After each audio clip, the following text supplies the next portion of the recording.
How to fix Messenger waiting for network problem. As you can see, I cannot open my Messenger kahit na connected ako sa internet. Paano nga ba ito i-fix? Let's start. Sa iyong cellphone, i-long press ang Messenger. Then, i-click ang letter I.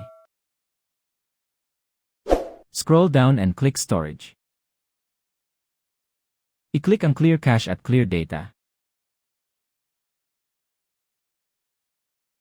Make sure na zero na pareho ang data at cache. Pag okay na, i-close na ang Messenger. I-open muli ang Messenger. Log in your account.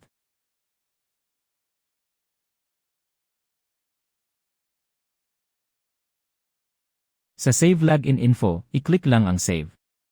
Hintayin lang na mag-load ang iyong Messenger. Sa notification, i-click lang ang Turn On. Sa People You May Know, i-click lang ang Not Now. At okay na muli ang iyong Messenger. Salamat po sa panonood. Don't forget to like and subscribe. If may tanong po, comment lang po sa baba. Thank you.